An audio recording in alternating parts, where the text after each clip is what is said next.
Today on Straight Talk Africa, the challenges of consolidating democracy in two West African nations of Nigeria and Senegal. That discussion is coming up next right here on Straight Talk Africa.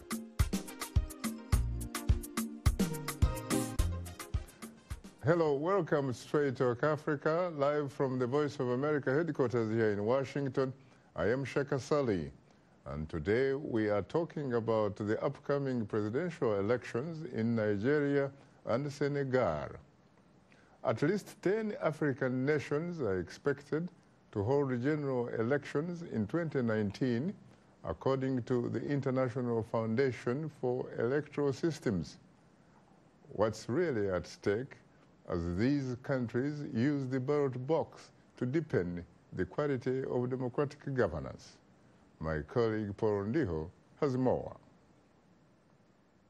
Tens of millions of people are expecting to vote in more than 10 African nations in 2019, according to the International Foundation for Electoral Systems, or IFES, a Washington, D.C.-based independent organization that supports citizens' right to participate in free and fair elections in more than 145 countries. Nigerian voters were scheduled to cast their ballots in the nation's presidential and parliamentary elections on February 16th. But just 5 hours prior to the polls opening, the country's Independent National Electoral Commission announced a one-week delay in the vote to Saturday, February 23rd.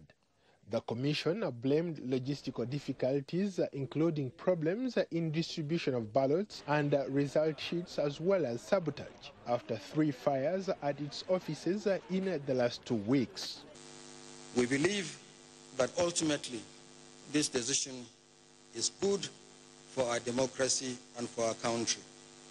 I wish to assure you of our commitment to free, fair and credible elections.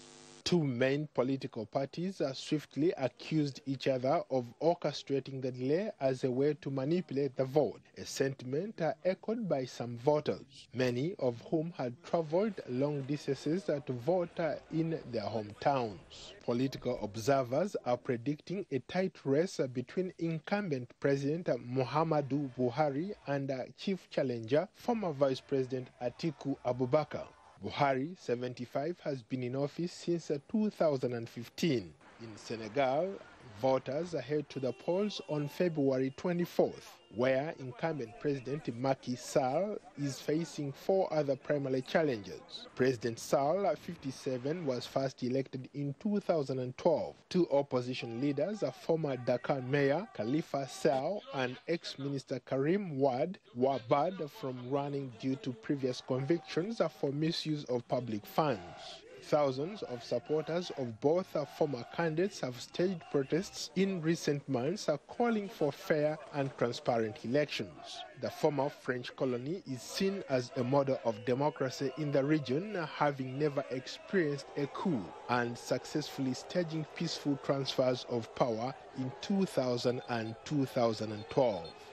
Stakes are high in South Africa as voters gear up for general elections on May 8th. The ruling African National Congress Party, ANC, is looking to reverse its declining popularity due to weak growth, unemployment and corruption.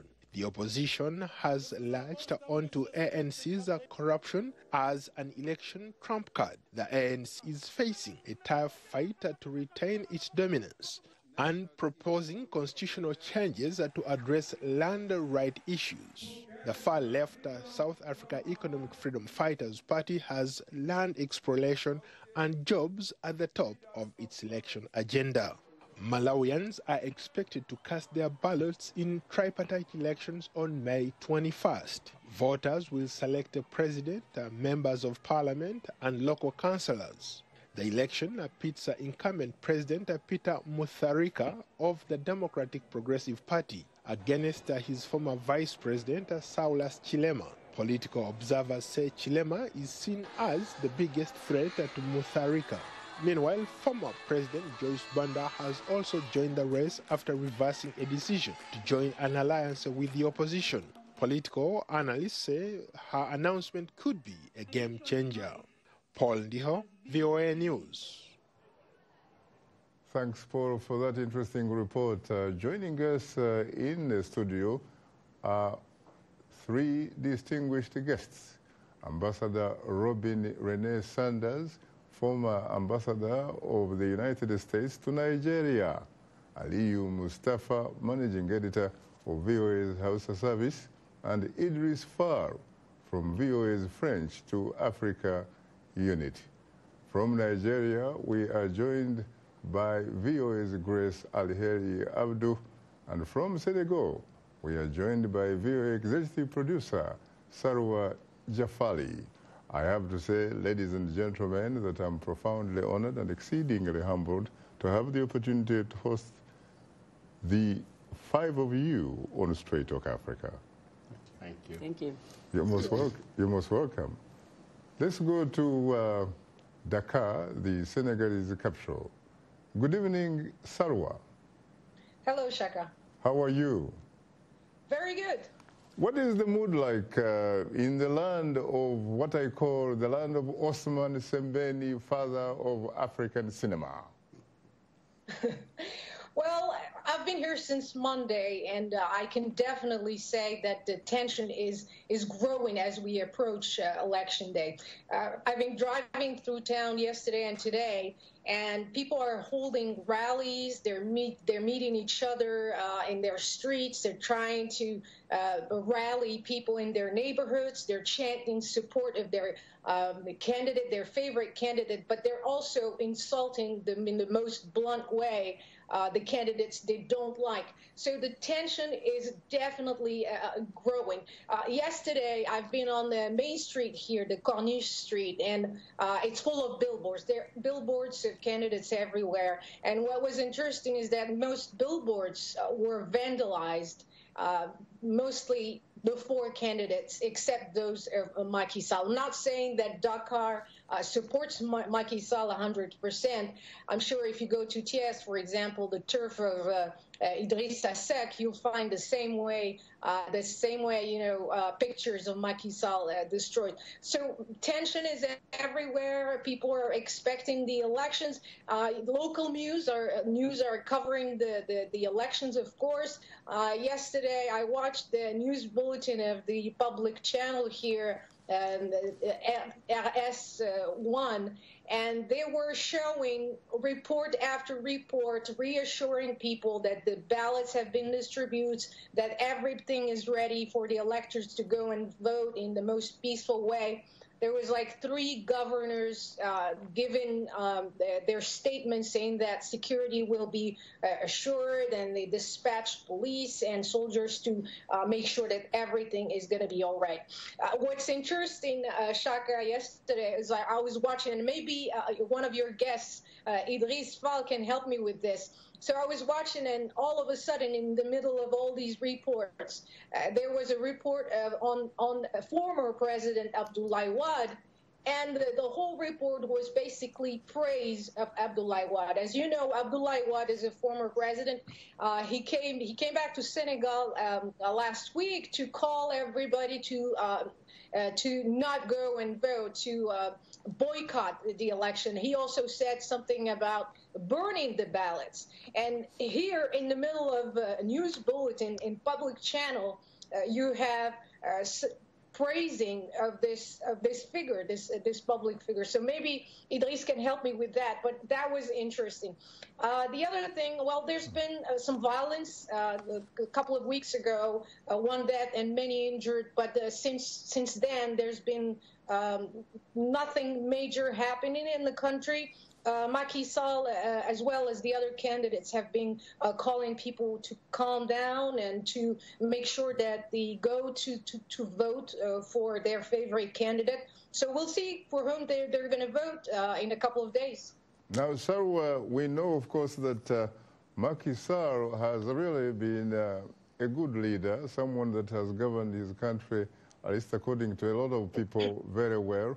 But what about the emergency of the person that seems to be a rising star? I'm talking about Osman Sonko.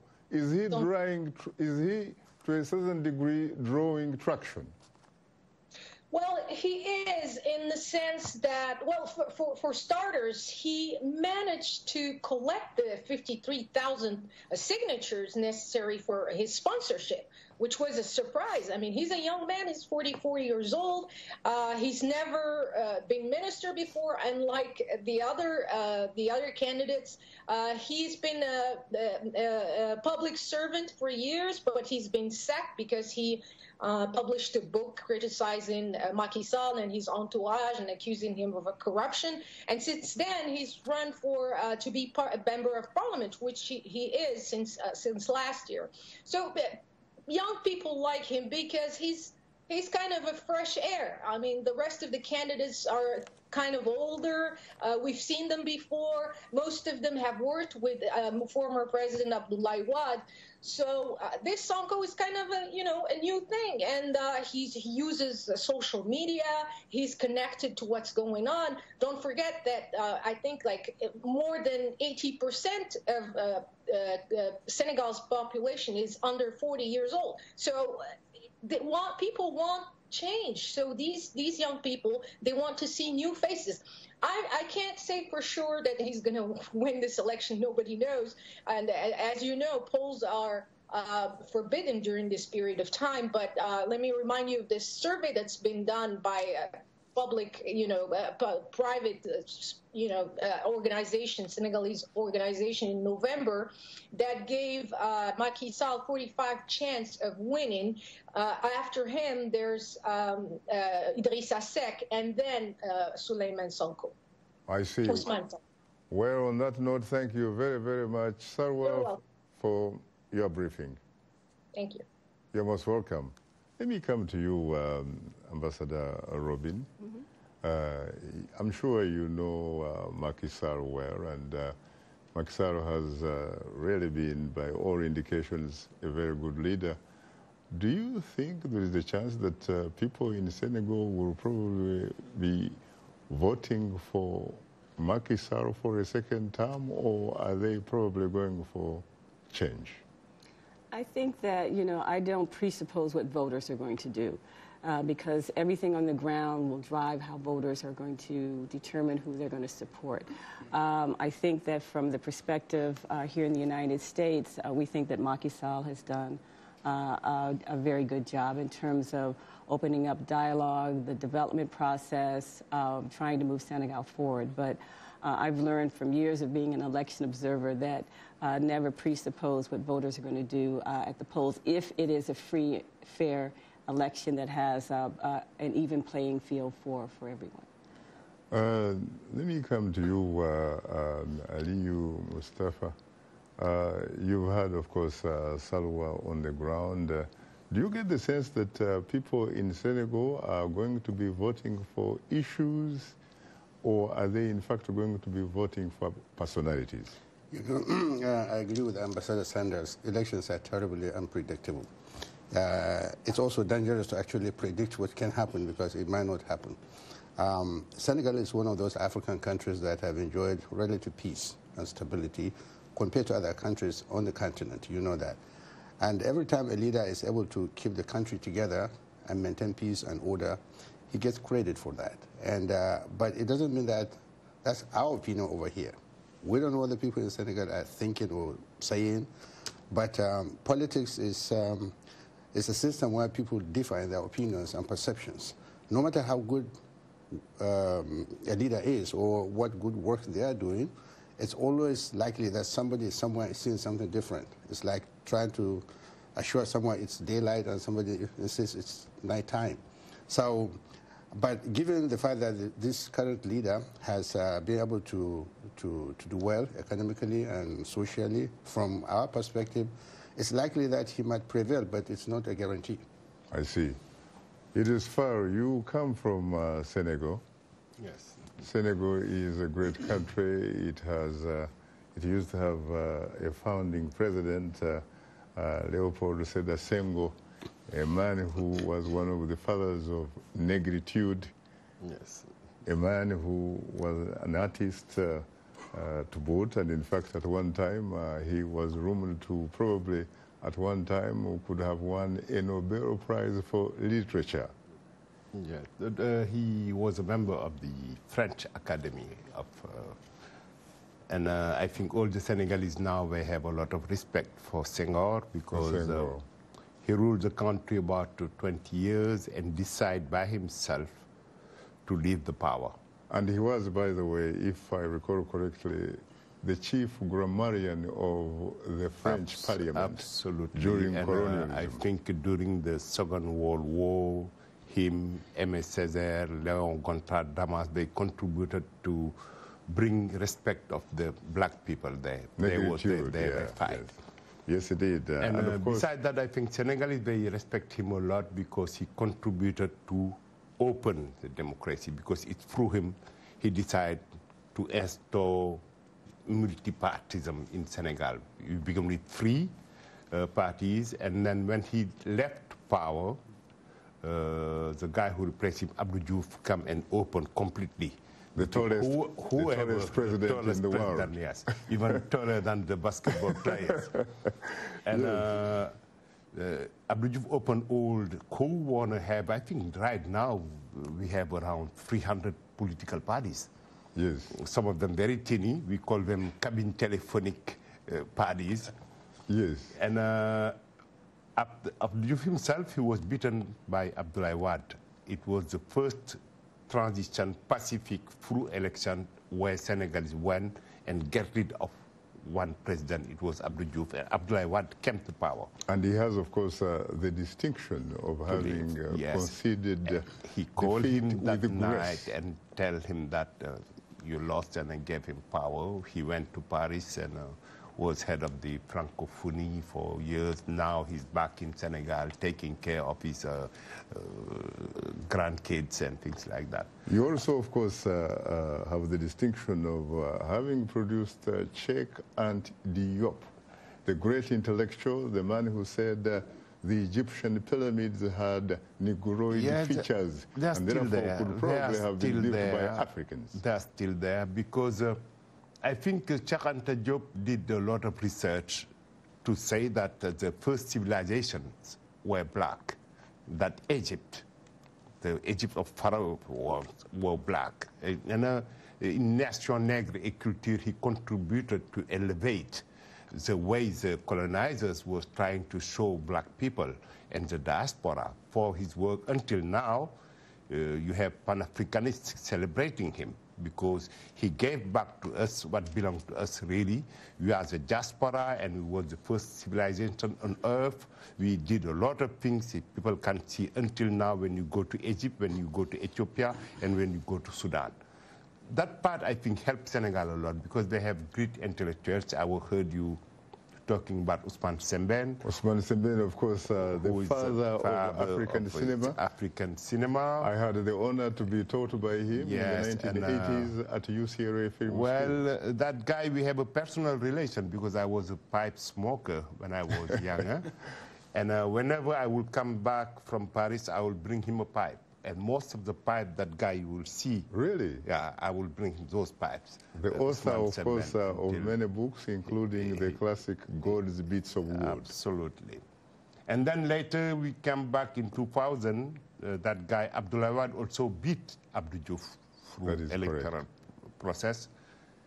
But in 2012, himself, he was beaten by the actual President Macky Sall. And he, too, conceded defeat with grace. Yes, he had to. Now, do you think that we're going to look at an election, frankly, that is driven or based on personalities or issues, especially given that the last time I checked, there is a very, very serious shortage of water in your country? Yes, but what's surprising, I called my mom, she's still there. I say, you don't have water, why are you going to vote for this guy? They are working, the water gonna come. So what can you answer about that? Yeah, and my mom... We're talking about 4 million people, apparently. She lives in a town called Rufisque, and I call her, this guy is not bringing water, you're gonna vote for her? Yes, it shows that they are working, and we see what they are doing right now. So, but not the youth. But talking about democracy, You obviously have a very good record in the sense that in addition to, for example, the founding father having actually stepped aside and handed over power peacefully, whereas in fact there are so many other countries on the continent where you have individuals saying that they cannot possibly leave power because if they did, those nations will probably collapse. You also have an incumbent president, Macky Sall, who has actually reduced the term, the years that a president could actually serve from 7 to 5. Yes, because the Constitution under Wade was saying 5 years. Abdoulaye Wade changed it because he wanted to run for a third mandate. Yes. And it did not work out because in 2012, Macky Sall beat him and he accepted graciously and went to Paris since then because he was very angry. His son was not allowed to run. He was condemned for stealing money. And after that, I think he was kind of, not pardoned, but he lived in Qatar.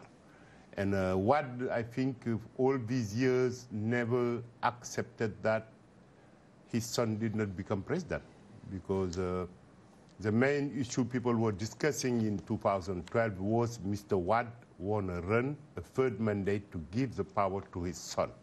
And Senegal is not like Togo, I am sorry, it's not like Gabon, I am sorry. Senegal is obviously neither a monarchy nor a kingdom. No, and I think it is a very proud republic. Clearly, and people get rid of him. And he's still very angry because his son did not run.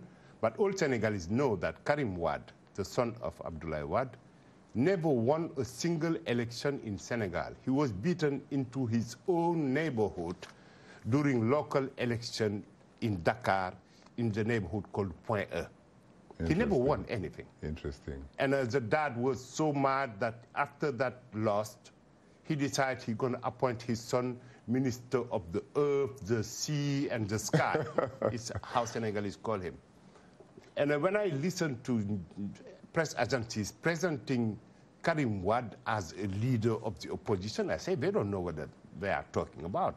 At least the former mayor, I would say. But Karim Wade, no. Very interesting. Let me come to you, Ambassador Robin Sanders. When you look at the democratic process on the African continent, you will agree with me that for some reason, the West African part of the continent seems to be doing reasonably well. The ECOWAS countries, when you talk about democracy, you seem to be doing very well in West Africa, especially when you compare with East Africa and North Africa. The second part of the region probably is Southern Africa. You served for several years in Nigeria as U.S. ambassador to Nigeria. What do you think is probably the secret behind that? Well, I wanted to start by saying, you know, this is a year for African youth. Because the voters will primarily be young people across the continent. And so particularly in Senegal, particularly in Nigeria, and particularly for all of the 10 elections that are coming up. So I think that the dynamic shift that we are seeing, you know, in West Africa, we have some challenges, clearly, going forward. We have some challenges, of course, in East Africa, and we'll wait to see what happens in South Africa later in May. But I do think the shift is taking place because you have the bulk of the population, the young voters. The young people, the changing demographics. The changing demographics, and I think, probably some would say in tandem with social media. Well, both things have to work together. And I think technology, social media, but the real desire, I work with a lot of young people, as you know, in the work that I do today, and this real desire for change. This real desire for a change in leadership, for younger leadership, to see the continent really live up to its potential. So I think that, you know, this is definitely a young voters' election across the entire continent. And if you don't have the young voters with you, and I think they impact on whether or not people are voting for issues or development. Because I think that if you're voting for personalities, that's one group of the electorate. But I think with the young people, they're looking for not only issues, but also change and development. You're talking about young people voting and what have you, and that probably is assuming, as a matter of fact, that a lot of these countries indeed hold elections. Mm-hmm. There is a lot of evidence, in fact, that on the contrary, a lot of countries on the African continent hold selections, mm-hmm. not elections, mm-hmm. whose results, for example, would reflect the will of the people, mm-hmm. but in fact that results tend to reflect the will of either the person who announces the vote mm-hmm. or the individuals who count the votes. I think that you have to look at it country by country. I don't think that in this day and age the cookie-cutter approach works when you're looking at the continent. I do think you have to look at it country by country. Right now, you don't have the entire continent clearly having free, fair, and democratic elections. Okay, we know that. But I do think you need to look at it country by country. If I look at Ghana, for example, you know, hopefully Senegal will have a free and fair election. We know that there are challenges right now in Nigeria in terms of what's going to happen, but their 2015 election was deemed free and fair. So I do think that we have to look at it country by country, and we also have to look at, you know, what the challenges are per country. And we, as on the developing world side, really have to do our best to support the free, fair, and transparent processes, and really be supportive of those processes on the ground with stakeholders from the political parties, but certainly from civil society, and certainly with voter education. Ali, the reason I actually brought about West Africa, ECOWAS, you know, member countries seems to be doing much better than the rest of the continent, is sincerely because when you look at Senegal, for example, it should be one of those countries that you could probably classify as one of the beacons of hope for African democracy. You could add on Ghana. You could add on Benin. You could talk about other countries. Mm-hmm. When you go, on the other hand, you go to East Africa, it becomes very, very difficult for you even to get a single country. You can go, of course, Southern Africa. You have South Africa itself. You have Botswana. You have Namibia. You have a very good democratic record. When you go to Central Africa, it will be very difficult for you to actually even come up with probably one country. You go to North Africa, it is pretty much the same story. What is the secret behind West Africa in terms of democracy, really? Well, first of all, I think it's interesting that Senegal and Nigeria are having an election almost at the same time, but I think somebody needs to settle an argument between these two countries about jollof rice. Well, it wasn't supposed to be like that. It's only because something that was not supposed to happen happened in the land of the ogres, Nigeria. But we have to settle the jollof rice issue at some point. But coming back to your question, I think we are watching a changing trend in Africa, on the continent generally. First of all, our leaders are getting a little bit younger than they used to be. I think with the... Your leaders are getting younger than they used to be? Well, let me come. I know some of them are still very old. You're talking about President Muhammadu Buhari. Hold on. Let me You're talking about one of the key contenders, Atiku Abubakar, in Nigeria. Okay. These two leaders in Nigeria have so much else, so much more in common. First of all, they are both Muslims. They are both from the north. They are both in their 70s. Atiku is 72, Buhari is 76. So if you consider, right from when Robert Mugabe stepped down or was forced to step down, somebody a little bit younger than him took over. Really? Well, isn't he younger than Mugabe? Yes, younger than Mugabe, but relatively in the same league, really, because you can't possibly call Mr. Mnangagwa a young Turk. Shaka, the point I'm trying to bring is the role youth play in our political systems these days. The advent of social media, the ability of the world to learn, to know things much faster than it used to. Even the systems of campaigns have changed tremendously over the years. But that is not limited to West Africa. No, I know, but it is also contributing to the changing trends that you are witnessing in Africa. Africa has certain common factors tying it to each other, but they are not really alike. If you divide Africa into two, between Francophone Africa and Anglophone Africa, the way things are done politically are not really the same way. So if you take that route, what about Lusophonic Africa? Right. Well, Africans are Africans anyway. That's why I say you can't do a cookie-cutter approach, basically. You really have to look at what's happening in each and every country. Right. And even the role that the judiciary has played negatively or positively in some countries. If you look at last summer with the role that the judiciary played in the Kenyan election, having the Kenyan election to be redone. So round one and round two. But no round two, really. But I think that's why I don't like the cookie-cutter approach, because I think that the dynamics on the ground for each and every country is so drastically different. The one thing I will say overall, though, is the role that the youth voters are going to play in all of the elections that are coming up. Well, I have to say, time is not our best ally. Those guests of mine in the studio. Let's go to Abuja, where my colleague Grace Alheri Abdu is standing by. Good evening, Grace.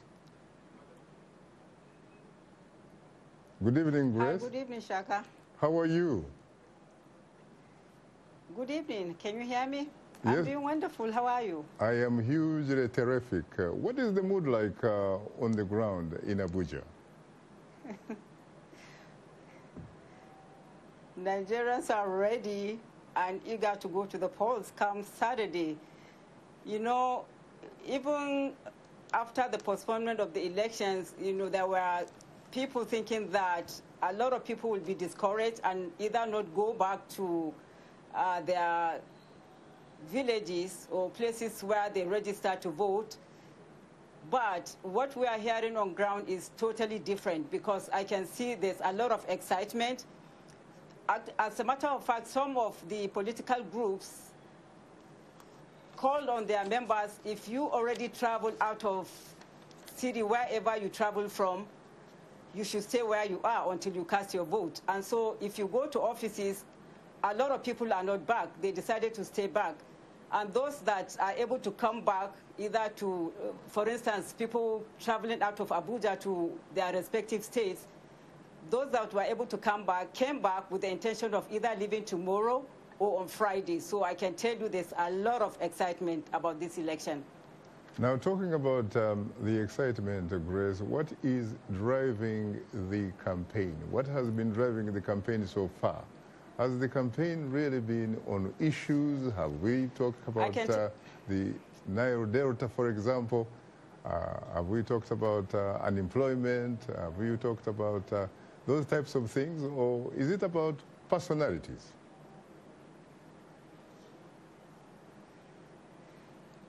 I don't know whether to call it about personality or issues, but I can tell you, for one, I have seen a lot of young people determining to cast their vote for the first time, not that they just turned 18, but for whatever reason they are gingered up and they are excited. And I've seen women group mobilizing other women to go to the polls. I know, for one, the candidate for People's Democratic Party, that is Alhaji Atiku Abubakar, has promised the youth and the women that if elected into office, he's going to give the women 30%, and he's going to give the youth 40% of all his cabinet positions. So I don't know whether for those that are supporting PDP, whether that is their driving force. But you know, President Muhammadu Buhari has been campaigning, one, on the intention to fight corruption, secondly, to boost economy, thirdly, to address the security problems. So I can tell you, both parties, the supporters of both parties are very, very gingered up, and they are doing everything possible to see that their candidate win the day. What about the fact that President Muhammadu Buhari 4 years ago promised, among other things, that he was going to clean the Niger Delta. And the last time I checked, nothing really much has happened in the Niger Delta. Is that something that people are talking about? I think for the most part, for those that are supporting the PDP candidate, Atiku Abubakar, for the most part, that is their driving force, saying that President Muhammadu Buhari had made many promises that he is yet to fulfill. Talking about security, they are saying they are still facing security challenges. Talking about unemployment, they are saying they are worse off. Talking about poverty level, they are still talking about that. So those that are really supporting Atiku Abubakar, that is what they are holding on to say that President Muhammadu Buhari made so many promises that he is here to fulfill. Now, when you talk to people, and especially the young people that you are talking about, and the women that you alluded to, what do they seem to say they will be voting for? Would they be voting, for example, for more of the same, or would they in fact be going to vote for change? Well, for the young people and the women that I have talked to, as a matter of fact, VOA also hosted 3 different town halls. One for the youth, one for the women, and then we had one that we combined all stakeholders. For them, they are still saying, the women particularly are still saying that they are even worse off today than they were 4 years ago. They talked about during Obasanjo regime, they had almost 40% women positions in the cabinet, and they had very, very high and sensitive positions. You remember that Ngozi was Minister of Finance, you know. So they are saying that they are worse off because today they have fewer women going for elected positions, like very few women that got the domination of their parties to run for federal electoral positions. They have very few women. As a matter of fact, we have just one woman that is deputy governorship candidate in the north. That is Ene Ede from Benue State, the deputy governor for People's Trust. So they have very few women now than they had in the past. So they are saying that if they will have any candidate that will promise that there's going to be change, that is the candidate they are going for. Thank you very much, Grace Abdu, for your insight. And good luck in your coverage of the elections in Nigeria. Thank you. You're most welcome. Thank you very much. Thank you very much. You're tuned into Straight Talk Africa. We'll have more of our discussion in a moment, so please don't go away, because we'll be right back with you.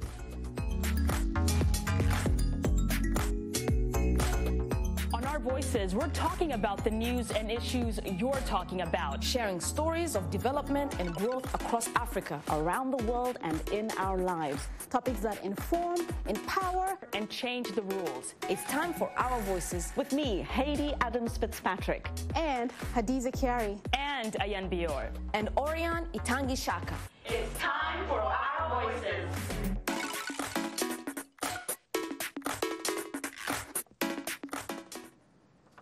A reminder that we appreciate all of the audience feedback. Straight Talk Africa streams live every Wednesday on Facebook. Now let's look at what's on tap for next week's program.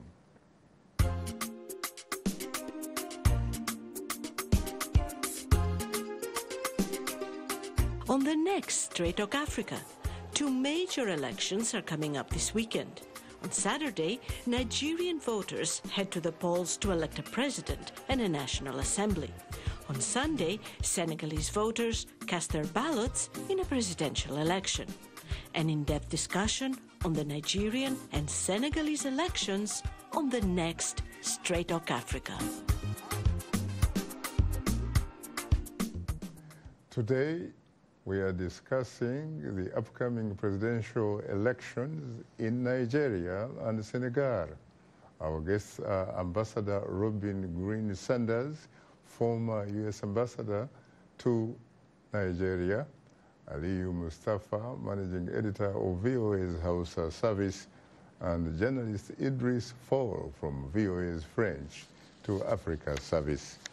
I have to say, ladies and gentlemen, that I'm profoundly honored and exceedingly humbled to have the opportunity to host the three of you on Straight Talk Africa. Thank you very much. You're most welcome. Let me come back to you, Robin. When we talk about Nigeria, that must be very, very familiar territory. Yes, it's very, very familiar territory. I consider myself a friend of Nigeria, and I watch what happens there politically and economically quite closely. Are you surprised that the election wasn't held last week? I was surprised by the shortness in the time for postponement. I think that really, I don't get stunned that easily, but that one really shocked me, and I think it shocked a lot of people. I don't think the postponement per se was a shock because they've had postponements in 2011 and 2015, but 6 hours or 5 hours before the polls open, I think that really threw a lot of people. And I think as a result, you will see or are seeing already the stepped up rhetoric between the two main political candidates. You have some people that are worried about the credibility, or rather the credibility threshold is even higher now because you have the postponement. You've got the economic impact on the country. I've heard figures of half a day's GDP was lost, which is about $1.5 billion. You've got the challenge of getting voters back. I was really glad to hear your report from the field. But even with that, you'll have some attrition where people that could not get back for various reasons. And so you're going to, even if you don't have apathy, you may have voter attrition. And so the key will be what happens on election day, whether or not people have confidence in the process on that day, given everything that's gone before. And then you will also have some challenges that we have to watch right after the election to hopefully assume that if the process goes well and people have confidence in the results, that will still lead to a peaceful process post-election. So those are some of the key challenges. Ali, you come from Nigeria, the land of the Ogas. Were you surprised about what happened last week? I was, like the ambassador, devastated by the development because of the very short amount of time between the announcement and the actual time of implementation, meaning when people were supposed to come out. I was watching television here in Washington, D.C. at about 9 p.m., which would have been 3 a.m. in Nigeria. At 3 a.m., probably 90% of Nigerians would have been asleep. The president himself came out in the morning shocked, just like Atiku was shocked. So he told me a few things. One, whatever made INEC take that decision must have been really big. To what extent is INEC independent? To the extent that it is not subordinate, for example, to the resident of Asorok, the president? Being a government parastatal, it cannot be 100% independent. But first of all, I have to give credit to both President Buhari and former Vice President Atiku Abubakar and INEC for their ability within a very short period of time to calm Nigerians a little bit too. It's like 4 or 5 days ago since this election was postponed. But within that short time, all the stakeholders, being the president and his ruling party, the APC, Atiku Abubakar and his PDP, and INEC, have gone really far in coming out on a daily basis to reassure Nigerians. In fact, I have a newspaper clipping that says only God can stop Saturday. This is from INEC. Very interesting. So this kind of reassurances keep Nigerians hopeful, and it keeps things down too. It keeps the country relatively calm and at peace. The problem we have right now is the remark that President Muhammadu Buhari made 2 days ago about his concern for ballot snatching, and the remark that he made indicating that he had given his military commanders orders to deal quote-unquote, ruthlessly with anybody found to be snatching ballot boxes, which the opposition is translating to be a shoot and kill order from the president. All sides have been trying to... But normally, who would be snatching ballot boxes? It's a very common practice. Are they ordinary people or are they security personnel, really? They are supporters of both parties. This happens. This is a very common practice that takes place.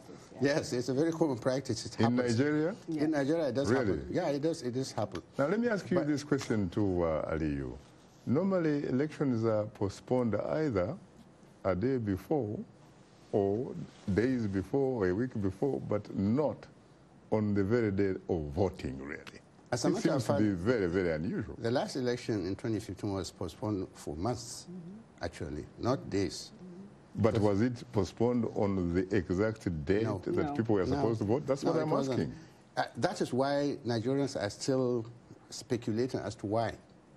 And INEC has given the official reasons as far as INEC is concerned, saying that logistical problems, the burning of certain INEC offices in some parts of Nigeria, and its inability to take things to all the locations where it was supposed to have taken them to, was, but these are usual issues. These are usual problems that electoral commissions usually face and confront almost every time there's an election.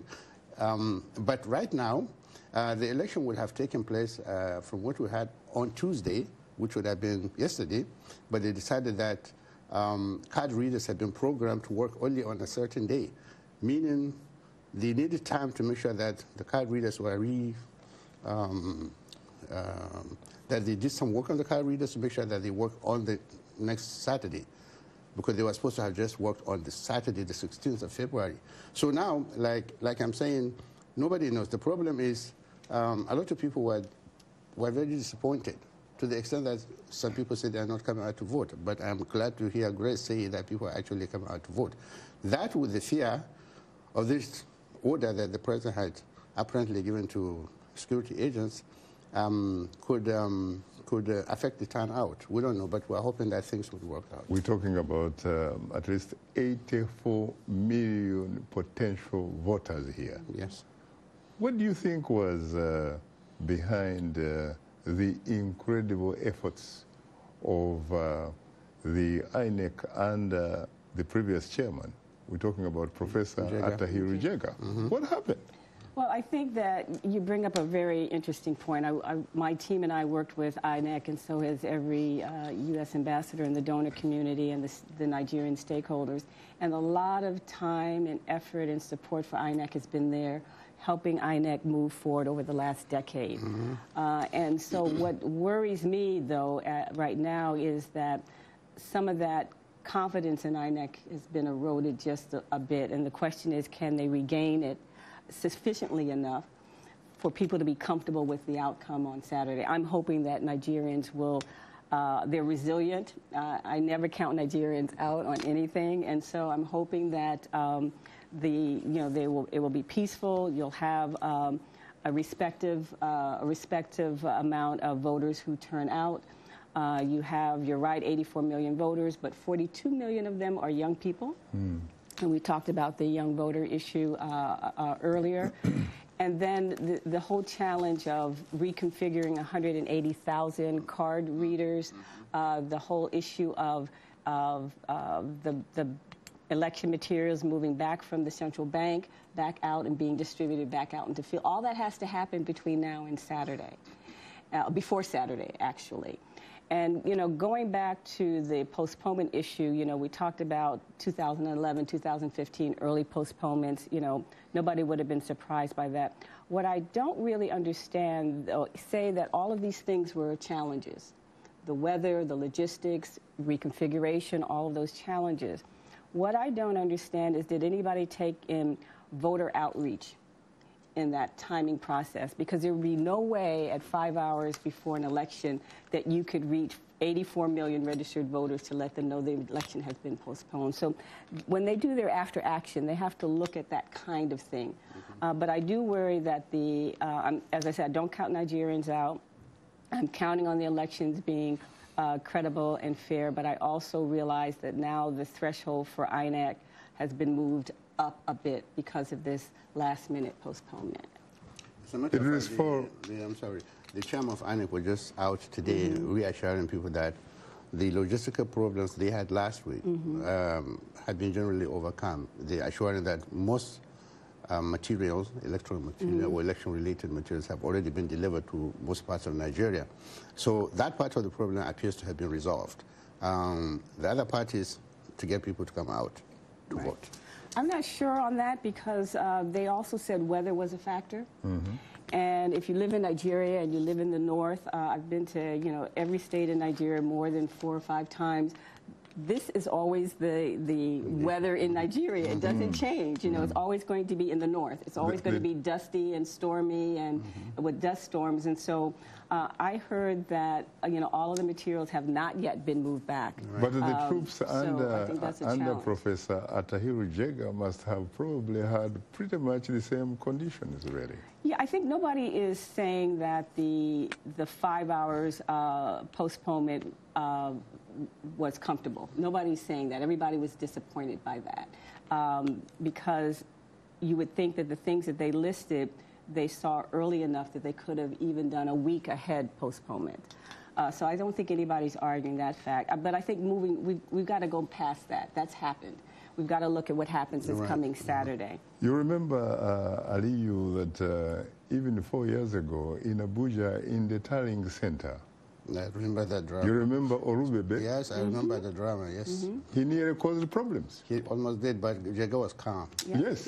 Jega remained calm and stood his ground, and things were just worked out.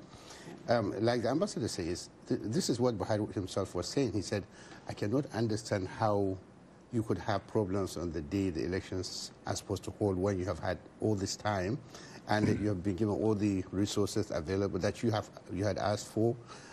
You have all the staffing, all the logistical material that you need, and yet you have reasons to postpone the election. See, every time you have an election postponed in a place like Nigeria, people start thinking, is it just logistical or is it something else? Yes.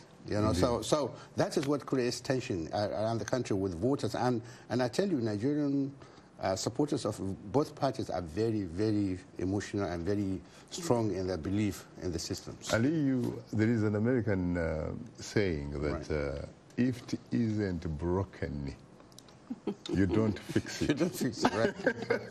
Any particular reason, sincerely, why we are not talking about Professor Atahiru Jega here? Well, people always remember Atahiru Jega has placed himself in history of Nigerian political system because of the way he handled the elections back in 2015. He also was under tremendous amount of pressure on numerous times, to do this or that. Every faction of the political divide wants to do things differently. Right now, the ruling party chairman is accusing INEC of siding with Atiku, and Atiku is accusing INEC of siding with APC. So everybody, INEC is right in the middle of this situation, and that is what normally happens. But I think the difference between Jega and Mahmoud Yakubu is that both of them are, Jega was, an academician, so is this guy also. Right. But I have to tell you that both of them have really tried to remain steadfast, under the circumstances. Idris, let me ask you a question. This is a general question, really, that pretty much it talks about holding elections in Africa, elections that are considered really to be free, fair, credible, and verifiable.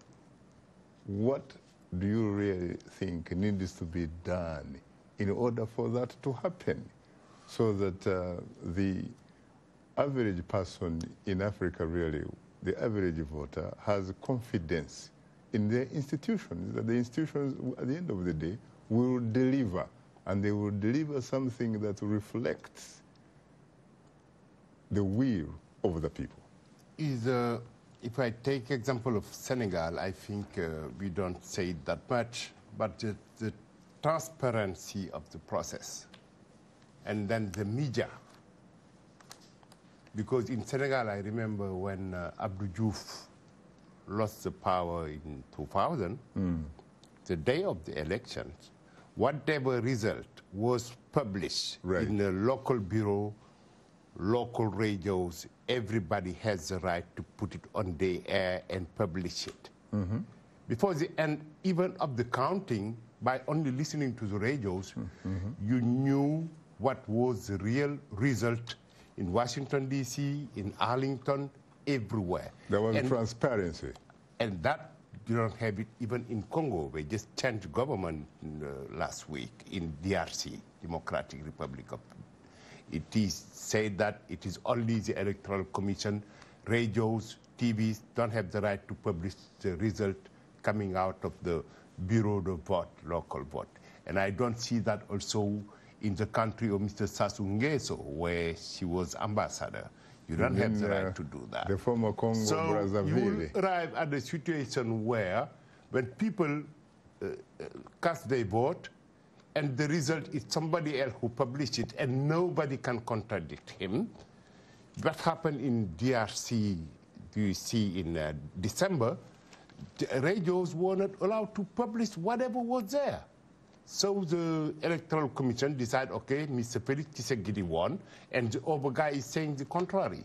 And it's the same in Uganda, your own country. You don't have the right, the local radios, private radios, and papers to publish how people voted in Kampala or in any other city, Entebbe, because there is a guy there for 33 years, and he wants to stay there. There is no transparency in holding election in most of African countries. In most of those countries that you mentioned, aren't you sure that they are challenged with the issue of lack of freedom, for example, of expression? Well, who could challenge them? What do you mean, who could challenge them? Who is challenging Mr. Museveni? If you challenge him, he put you in jail. Who's challenging Mr. Denis Sassou Nguesso? But you challenge him, you go to jail. But why does he, Mr. Museveni or Mr. Sassou Nguesso, why does he have to do that? Because where does he, in fact, get the mandate to do that? Because the last time I checked, those two are supposed to be servants of their people. Well, it's technically, yes. You know that better than me. Technically, they're supposed to take care of their population, but that is not the case. You know that better than me. We can talk here, but they are the officials. So how can we bring about a paradigm shift? Well, I think the paradigm is changing because she just said that the youth, and you're going to have a lot of change. But the youth operate in an environment that is obviously controlled by some forces, somebody. But, you know, the US, France, all those former colonies, they prefer having stability than sometimes changes. So what is stability? Are you talking about the absence of war? Absence of violence, or without, in fact, the presence of social, economic, political justice for everybody? Well, I think it's not the agenda for many developed countries. Well, unfortunately, time happens not to be our best ally. There's no democracy in Studio 47. If the producer says go, you go. And on that note, today's guests were Ambassador Robin Rene Sanders, Aliyu Mustafa, and Idris Far. Earlier in the show, we spoke with Grace Aliheru Abdu and Sarwa Jafari. Thanks to our audience for tuning into Straight Talk Africa. In the meantime, get better, not bitter, Nigeria and Senegal. And please remember to keep the African voice alive.